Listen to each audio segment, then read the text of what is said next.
ಎಲ್ರಿಗೂ ನಮಸ್ಕಾರ. ನಾನು ನಿಮ್ಮ Raghu Gurumurthy. Interface BCA college ವತಿಯಿಂದ ಈ ವಿಡಿಯೋ ಮಾಡ್ತಾ ಇದ್ದೀವಿ. ನಮ್ಮ ಈ ವಿಡಿಯೋ ಸೀರೀಸ್ ಅಲ್ಲಿ ನಾವುಗಳು ಅಡ್ರೆಸ್ ಮಾಡ್ತಾ ಇರುವಂತಹ ಟಾಪಿಕ್ ಏನಪ್ಪಾ ಅಂತ ಅಂದ್ರೆ, ನಮ್ಮ ಕಾಲೇಜಿಂದ ಔಟ್ಪುಟ್ ಆಗಿರುವಂತಹ ವಿದ್ಯಾರ್ಥಿಗಳದ್ದು ಒಂದು ಇಂಟರ್ವ್ಯೂ ಮಾಡ್ತಾ ಇದ್ದೀವಿ. ಇಂಟರ್ವ್ಯೂ ಅನ್ನೋದಕ್ಕಿಂತ ಸಮ್ ಸಾರ್ಟ್ ಆಫ್ ಡಿಸ್ಕಷನ್. ಅವರು ಯಾವ ರೀತಿ ಇಲ್ಲಿ ಅವ್ರ ಟೈಮ್ ನ ಸ್ಪೆಂಡ್ ಮಾಡಿದ್ರು, ಯಾವ ರೀತಿ ಎಂಪ್ಲಾಯಬಲ್ ಕ್ಯಾಂಡಿಡೇಟ್ ಆಗಿ ಅವರು ಯಾವ ರೀತಿ ಕನ್ವರ್ಟ್ ಮಾಡ್ಕೊಂಡ್ರು ಅನ್ನೋದ್ರ ಬಗ್ಗೆ ಒಂದು ಡಿಸ್ಕಷನ್ ಮಾಡ್ತಾ ಹೋಗ್ತಾ ಇದ್ದೀವಿ. ನಮ್ಮ ಹಿಂದಿನ ವಿಡಿಯೋದಲ್ಲಿ ಹಬೀಬಾ ಸಾಫ್ಟ್ವೇರ್ ಡೆವಲಪರ್ ಆಗಿ ವರ್ಕ್ ಮಾಡ್ತಾ ಇರುವಂತಹ ನಮ್ಮ ಹಳೆ ವಿದ್ಯಾರ್ಥಿ ಅವ್ರದ್ದು ವಿಡಿಯೋನ ಕ್ಯಾಪ್ಚರ್ ಮಾಡಿದ್ವಿ. ಇವಾಗ ಮತ್ತೊಬ್ಬ ಸ್ಟೂಡೆಂಟ್ ಬಂದ್ಬಿಟ್ಟು ಲತಾ MU ಅಂತ, ಇವರು ಸಹ ನಮ್ಮ ಹಳೆ ವಿದ್ಯಾರ್ಥಿ. ಇವಾಗ ಸದ್ಯಕ್ಕೆ ರಿಲಿಯಾನ್ ಸಾಫ್ಟೆಕ್ ಪ್ರೈವೇಟ್ ಲಿಮಿಟೆಡ್ ಬ್ಯಾಂಗ್ಳೂರಲ್ಲಿ ಫುಲ್ ಸ್ಟ್ಯಾಕ್ ಡೆವಲಪರ್ ಆಗಿ ವರ್ಕ್ ಮಾಡ್ತಾ ಇದ್ದಾರೆ. ಇವ್ರದ್ದು ಪ್ರಾಪರ್ ಬಂದ್ಬಿಟ್ಟು ಸಂತೆಬೆನ್ನೂರ್ ಹತ್ರ ನುಗ್ಗಿಹಳ್ಳಿ. ಓಕೆ, ಸೊ ಹಾಗಾಗಿ ಇವ್ರದ್ದು ಯಾವ ರೀತಿ ಇತ್ತು ಇಂಟರ್ಫೇಸ್ ಅಲ್ಲಿ ಜರ್ನಿ, ಯಾವ ರೀತಿ ಅವರು ಎಂಪ್ಲಾಯಬಲ್ ಕ್ಯಾಂಡಿಡೇಟ್ ಆಗಿ ಇಂಟರ್ಫೇಸ್ ಕಾಲೇಜ್ ಅಲ್ಲಿ ಕನ್ವರ್ಟ್ ಆಗ್ತಾ ಬಂದ್ರು, ಅವ್ರದ್ದು ಲರ್ನಿಂಗ್ ಕರ್ವ್ ಏನಿತ್ತು ಅನ್ನೋದನ್ನ ನಾವು ನೋಡ್ತಾ ಹೋಗೋಣ. Latha, welcome to this session. Yes, ಹೇಳಿ. ಸೊ ನಾನು PUCಯಲ್ಲಿ PCMB ಇಂದ ಬಂದಿದ್ದು. PCMB. ಓಕೆ. ನಾನು ಫಸ್ಟ್ BCA ಜಾಯ್ನ್ ಆಗ್ತೀನಿ ಅಂತ ಹೇಳಿದಾಗ ಎಲ್ರು ಹೇಳೋರು ತುಂಬಾ ಕಷ್ಟ ಆಗುತ್ತೆ, CS ಬ್ಯಾಕ್ಗ್ರೌಂಡ್ ಏನು ಗೊತ್ತಿರಲ್ಲ, ಹೆಂಗ್ ಸರ್ವೈವ್ ಆಗ್ತೀಯಾ ಅಂದ್ರೆ ನೀವು ಬಯಾಲಜಿ ತಗೊಂಡಿರೋದ್ರಿಂದ ಕಂಪ್ಯೂಟರ್ ಸೈನ್ಸ್ ಕಷ್ಟ ಆಗುತ್ತೆ, ಏನು ಗೊತ್ತಿರಲ್ಲ, CS ಬಗ್ಗೆನೇ ಗೊತ್ತಿರಲ್ಲ, ಹೇಗ್ ಸರ್ವೈವ್ ಆಗ್ತೀಯಾ ಅಲ್ಲಿ ಅಂತ ಹೇಳ್ತಾ ಇದ್ರು. ಸೊ ನಾನು PCA ಬಗ್ಗೆ ಸರ್ಚ್ ಮಾಡಿದೆ. ಆಮೇಲೆ ಇಲ್ಲಿ ಇದ್ದ ಟೀಚರ್ಸ್ ಇಂದ ಇನ್ಫಾರ್ಮೇಶನ್ ತಗೊಂಡೆ. ಸೊ ಅವಾಗ ನನ್ಗೆ ಅನ್ಸ್ತು ನಾನು BCA ಮಾಡಿದ್ರೆ ಒಳ್ಳೆ ಪೊಸಿಷನ್ ಅಲ್ಲಿ ಇರ್ತೀನಿ, ಇದು ಒಂದು ಕೋರ್ಸ್ ಚೆನ್ನಾಗಿದೆ ಅಂತ ಹೇಳಿ ಈ ಕಾಲೇಜ್ ಸರ್ಚ್ ಮಾಡಿದೆ. ಈ ಕಾಲೇಜ್ ಇನ್ಫಾರ್ಮೇಶನ್ ಎಲ್ಲ ಪಾಸಿಟಿವ್ ಆಗಿ ಬಂತು. ಸೊ ಹಾಗಾಗಿ ಜಾಯಿನ್ ಆದೆ. ನಿಮ್ಮ ಸ್ಟಾರ್ಟಿಂಗ್ ಡೇಸ್ ಯಾವ ರೀತಿ ಇತ್ತು? ನೀವು ಯಾವ ರೀತಿ ಪ್ರೋಗ್ರಾಮಿಂಗ್ ನ ಕಲಿತಾ ಹೋದ್ರಿ? ಸರ್, ಫಸ್ಟಿಗೆ ನಂಗೆ CS ಏನು ಅಂತಾನೆ ಗೊತ್ತಿರ್ಲಿಲ್ವಲ್ಲ, ಸ್ವಲ್ಪ ಟಫ್ ಆಗ್ತಾ ಇತ್ತು. ಪ್ರೋಗ್ರಾಮಿಂಗ್ ಲ್ಯಾಂಗ್ವೇಜ್ ಏನು ಅಂತಾನೆ ಗೊತ್ತಿಲ್ಲ, ಕಂಪ್ಯೂಟರ್ ಯೂಸ್ ಮಾಡಕ್ಕೂ ಕೂಡ ಗೊತ್ತಿರ್ಲಿಲ್ಲ ನಮಗೆ. ಇಲ್ಲಿ ಬಂದಾಗ ಫಸ್ಟ್ 2 months ನಮ್ ಫಸ್ಟ್ ಸೆಮ್ ಅಲ್ಲಿ ಫಸ್ಟ್ C ಪ್ರೋಗ್ರಾಮಿಂಗ್ ಲ್ಯಾಂಗ್ವೇಜ್ ಇದ್ದಿದ್ದು. ಸೊ ಫಸ್ಟ್ 2 months ಬೇಸಿಕ್ ಗೊತ್ತಾ ಹೋದ್ರು. ಜೊತೆಗೆ ಏನಂದ್ರೆ ನಮ್ದು ಪರ್ಸನಲ್ ಲ್ಯಾಪ್ಟಾಪ್ಸ್ ಇದ್ವು ಎಲ್ಲರದ್ದು ಕೂಡ, ಅಂದ್ರೆ ಎಲ್ಲರದ್ದು ಪರ್ಸನಲ್ ಲ್ಯಾಪ್ಟಾಪ್ಸ್ ಇತ್ತು. ಫಸ್ಟ್ 2 months ಅಲ್ಲಿ C ಪ್ರೋಗ್ರಾಮಿಂಗ್ ಕಲಿತಾ ಹೋದ್ರು. ಬೇಸಿಕ್ ಫುಲ್ ಕರೆಕ್ಟ್ ಆಗಿ ಡೀಪ್ ಆಗಿ ಹೇಳ್ಕೊಂಡ್ ಕೊಟ್ರು. ಇವಾಗ ಬೆಳಗ್ಗೆ ಒಂದ್ ಯಾವ್ದಾದ್ರು ಟಾಪಿಕ್ ಎಕ್ಸ್ಪ್ಲೇನ್ ಮಾಡಿದ್ರು ಅಂತಂದ್ರೆ ಅದ್ರ ಮೇಲೆ ಒಂದು ಟಾಸ್ಕ್ ಕೊಡೋದು, ಅದು ಸಂಜೆ ಒಳಗಡೆ ನಾವು ಅದನ್ನ ಅವ್ರಿಗೆ ಸಬ್ಮಿಟ್ ಮಾಡ್ಬೇಕಿತ್ತು. ಅವಾಗ ನಮ್ಗೆ ಏನಾಯ್ತು ಅಂತಂದ್ರೆ ಕೋಡಿಂಗ್ ಸ್ಕಿಲ್ಸ್ ಇಂಪ್ರೂವ್ ಆಯ್ತು ಅದ್ರಿಂದ. ಸೊ ಅವಾಗ ಆ ಟೈಮ್ ಇಂದಾನೆ ನೀವು ಟಾಸ್ಕ್ ಕಂಪ್ಲೀಷನ್ ವಾತಾವರಣದಲ್ಲಿ ಬೆಳೀತಾ ಬಂದ್ರಿ. Okay, that's fine. ಸೊ ನೀವು ಬೇರೆ ಬೇರೆ ವಾಟ್ ಅಪಾರ್ಟ್ ಫ್ರಮ್ ಈ ಪ್ರೋಗ್ರಾಮಿಂಗ್ ಲ್ಯಾಂಗ್ವೇಜಸ್ ಬಿಟ್ಟು ಸೆಕೆಂಡ್ ಸೆಮ್ ಅಲ್ಲೆಲ್ಲ ಏನಾಗ್ತಾ ಬಂತು, ಏನೆಲ್ಲ? Sir, second object oriented programming language Java ಇದ್ದಿದ್ದು. ಜಾವಾ ನಿಮ್ಗೆ object oriented programming language Java. Okay, ಅದು ಆಬ್ಜೆಕ್ಟ್ ಓರಿಯೆಂಟೆಡ್ ಪ್ರೋಗ್ರಾಮಿಂಗ್ ಕಾನ್ಸೆಪ್ಟ್ಸ್ ಏನೇನಿದ್ವು ಅದು ಕೂಡ ಫ್ರಮ್ ಬೇಸಿಕ್ ಇಂದ ಎಲ್ಲ ಅರ್ಥ ಆಗೋಂಗೆ ಹೇಳ್ಕೊಂಡ್ ಕೊಟ್ರು. ಅದ್ರ ಜೊತೆಗೇನೆ ಇವಾಗ ನಮಗೆ ಇಂಟರ್ವ್ಯೂಗೆ ಏನ್ ಬೇಕು, ಆಪ್ಟಿಟ್ಯೂಡ್ ಬೇಕು, ಕಮ್ಯುನಿಕೇಶನ್ ಸ್ಕಿಲ್ಸ್ ಬೇಕು. ಸೊ ಇಲ್ಲಿ ನಮ್ಗೆ ಏನೋ ಅಷ್ಟು ಗೊತ್ತಿರಲ್ಲ ಅದ್ರ ಕಾನ್ಸೆಪ್ಟ್ಸ್. ಆಪ್ಟಿಟ್ಯೂಡ್ ಕೂಡ ಆಪ್ಟಿಟ್ಯೂಡ್ ಕ್ಲಾಸಸ್ ಮಾಡ್ಕೊಂತ ಹೋದ್ರು, ಜೊತೆಗೆ ಕಮ್ಯುನಿಕೇಶನ್ ಕ್ಲಾಸಸ್ ಮಾಡ್ಕೊಂತ ಹೋದ್ರು. ಅದ್ರಿಂದ ನಮಗೆ ಇಂಟರ್ವ್ಯೂ ಕ್ರಾಕ್ ಮಾಡೋಕೆ ಈಸಿ ಅನುಕೂಲ ಆಯ್ತು. ಅಂದ್ರೆ ಮೊದಲು 2 ಸೆಮ್ ಇಂದಾನೆ ನಿಮಗೆ ಇಷ್ಟು ಕ್ಲಾರಿಟಿ ಸಿಗ್ತಾ ಬಂತು. ಆಪ್ಟಿಟ್ಯೂಡ್ ಈ ತರ ಇಂಟರ್ವ್ಯೂ ಅಲ್ಲಿ ಆಪ್ಟಿಟ್ಯೂಡ್ ರೌಂಡ್ ಇರುತ್ತೆ, ಕಮ್ಯುನಿಕೇಶನ್ ರೌಂಡ್ ಇರುತ್ತೆ, ಕೋಡಿಂಗ್ ರೌಂಡ್ ಇರುತ್ತೆ. ಈ ತರ ಅಂದ್ರೆ ನಿಮ್ಗೊಂದು ಕ್ಲಾರಿಟಿ ಸಿಗ್ತಾ ಬಂತು ಇಂಟರ್ವ್ಯೂ ಯಾವ ರೀತಿ ಇತ್ತು ಅಂತ. ಈ ರೀತಿಯಾಗಿ ನಿಮ್ದು ಮೊದಲು 2 ಸೆಮ್ಗಳು ಇಂಟರ್ಫೇಸ್ ಕಾಲೇಜಲ್ಲಿ ಈ ರೀತಿಯಾಗಿ ಸ್ಟೆಪ್ಸ್ ಎಲ್ಲ ನೀವು ಫಾಲೋ ಮಾಡೋದು. ಐ ಮೀನ್ ದಿ ವಿವರ್ಸ್, ಇಲ್ಲಿ ಏನಾಗಿದೆ, ಪ್ರೋಗ್ರಾಮಿಂಗ್ ಲ್ಯಾಂಗ್ವೇಜಸ್ ಅಂತ ಬಂದಾಗ ಮೊದಲನೇ ಸೆಮ್ ಅಲ್ಲಿ C ಪ್ರೋಗ್ರಾಮಿಂಗ್ ಲ್ಯಾಂಗ್ವೇಜ್, ಅದನ್ನ ಪ್ರೊಸೀಜರ್ ಓರಿಯೆಂಟೆಡ್ ಪ್ರೋಗ್ರಾಮಿಂಗ್ ಲ್ಯಾಂಗ್ವೇಜ್ ಅಂತ ಕರಿತೀವಿ. ಸೆಕೆಂಡ್ ಸೆಮ್ ಅಲ್ಲಿ ಬಂದ್ಬಿಟ್ಟು ಜಾವಾ ಬಂದ್ಬಿಟ್ಟು ಆಬ್ಜೆಕ್ಟ್ ಓರಿಯೆಂಟೆಡ್ ಪ್ರೋಗ್ರಾಮಿಂಗ್ ಲ್ಯಾಂಗ್ವೇಜ್. ಈ 2 ಪ್ರೋಗ್ರಾಮಿಂಗ್ ಲ್ಯಾಂಗ್ವೇಜ್ ಗಳನ್ನ ಕಲಿಯೋದ್ರ ಜೊತೆಗೆ ವಿತ್ ರೆಸ್ಪೆಕ್ಟ್ ಟು ಇಂಟರ್ವ್ಯೂ ಅಲ್ಲಿ ಏನು ಆಪ್ಟಿಟ್ಯೂಡ್ ರೌಂಡ್ ಆಗಿರ್ಬೋದು, ಕೋಡಿಂಗ್ ರೌಂಡ್ ಆಗಿರ್ಬೋದು, ಇದ್ರ ಬಗ್ಗೆ ಎಲ್ಲ ಕ್ಲಾರಿಟಿ ಸಿಕ್ತು ಅಂತ ಲತಾ ಅವ್ರು ಇವಾಗ ಶೇರ್ ಮಾಡಿದ್ದಾರೆ.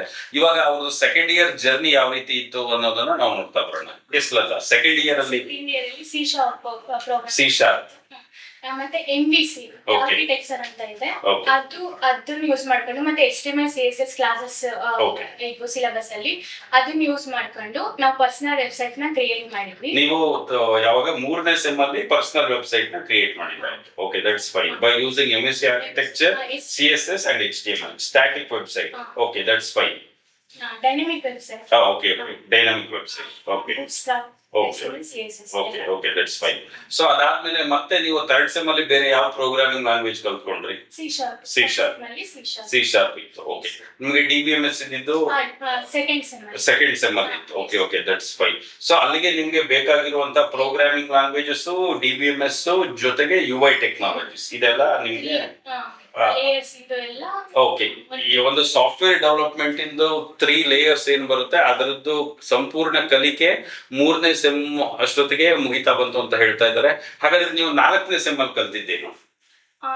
ಅದ್ರಲ್ಲೇ Okay. ಅಂದ್ರೆ 4ನೇ ಸೆಮ್ ಅಲ್ಲಿ Python program okay Python program okay ಅದು ಕೂಡ ಊಪ್ಸೆ ಎಲ್ಲ ಬೇಸಿಕ್ ಎಲ್ಲ ಫುಲ್ ಕರೆಕ್ಟ್ ಆಗಿ ತಿಳ್ಕೊಂಡಿದ್ವಲ್ಲ, ಓಕೆ ಅದ್ರಲ್ಲಿ ಇನ್ನೂ ಎಕ್ಸ್ಟ್ರಾ ಯಾವುದು